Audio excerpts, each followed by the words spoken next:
আলহামদুলিল্লাহ, দেখতে দেখতে রমজান মাস কিন্তু চলেই আসতেছে কালকে, তাই না? প্রত্যেকটা মুসলমানের ঘরে ঘরেই আজকে আনন্দের বন্যা বয়ে যাচ্ছে। এখনের চাইতে ছোটবেলাকে খুব বেশি মিস করি, কারণ ছোটবেলায় এই যে রমজানের আগের দিন সবাই মিলে চাঁদ দেখা, তারপরে হচ্ছে সবাই একটা প্রস্তুতি নেওয়া, সেহরিতে উঠে সবাই মিলে একসাথে খাওয়া।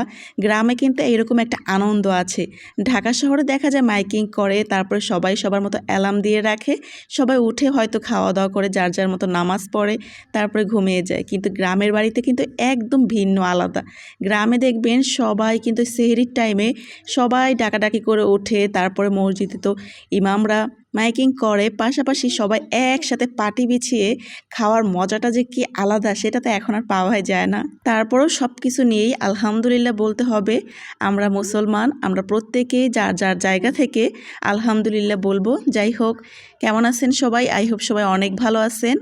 এই যে কালকের কেকটা, ওইটার ভিডিও তো নেওয়া হয়নি, তো ওইটা ভিডিও করলাম একটু, আর আজকে না ভিডিও বানাতে পারিনি, কারণ কালকে যেহেতু রমজান মাস শুরু হয়ে যাবে, আমরা ঘরের গৃহিণীরা এমনিতেই অনেক ব্যস্ত থাকি, আর তার উপর হচ্ছে আমরা কন্টেন্ট ক্রিয়েটর, আমরা অনেক বেশি ব্যস্ততার মধ্যে থাকি। তো ভাবলাম কালকে রোজা রাখার পর কিন্তু অত কাজ করা যায় না, শরীরটা ক্লান্ত থাকে, তো ভাবলাম একটু কাজটা এগিয়ে রাখি, তাতে দেখা যায় একটু হলেও অবসর টাইম পাওয়া যায়।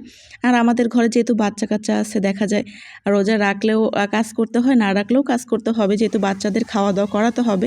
যাই হোক, তারপর হচ্ছে একটু আগিয়ে রাখছি কাজগুলা, জানি কালকে একটু রেস্টে থাকতে পারি। আলহামদুলিল্লাহ, জানি 30টা রোজা রাখতে পারি, সবার জন্য দোয়া রইল।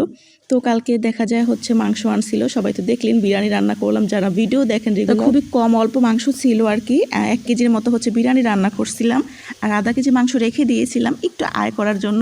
তো ওইটা দিয়ে আজকে দুপুরে খাওয়া দাওয়া করে ফেলছি। পেঁপেটা কিন্তু একটু বেশি দেওয়া হয়েছে, এটা নিয়ে কেউ আবার হাসেন না। প্রথমত হচ্ছে মাংস কম, এই জন্য একটু বেশি দিয়েছিলাম, যে আমরা জানি একটু পেঁপে দিয়ে খেতে পারি, বাচ্চারা মাংস খাক, ওরা একটু মন ভরে খেলেই হবে। আর গাছের পেঁপে তো ভাবলাম একটা পুরোই দিয়ে দিই, এই জন্য পেঁপেটা একটু বেশি দেওয়া হয়ে গেছে।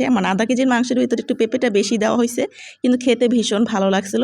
তো সেহরির জন্য হচ্ছে সন্ধ্যার টাইমে যে ভিডিওর ভয়েসটা দেওয়ার পর হচ্ছে আমি রান্নাবান্নার জন্য সব কিছু রেডি করতেছি, যেহেতু আজকে প্রথম সেহরির জন্য একটা আয়োজন করতে হবে। সবার ঘরে ঘরে কিন্তু একটা আয়োজন চলতেছে এখন, কম বেশি যার যার স্বার্থ মতো।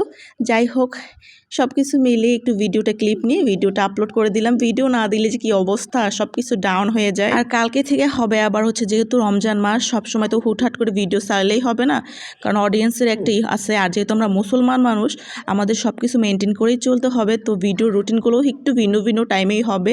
দেখা যায় এখন আমরা যেরকম পোস্ট করতাম সব কিছু কিন্তু এই টাইমে হবে না, একটু আলাদা এদিক সেদিক হবে। সবার জন্য মন থেকে দোয়া ও ভালোবাসা রইল, সবাই ভালো থাকবেন। Thank you for watching. আল্লাহ হাফিজ।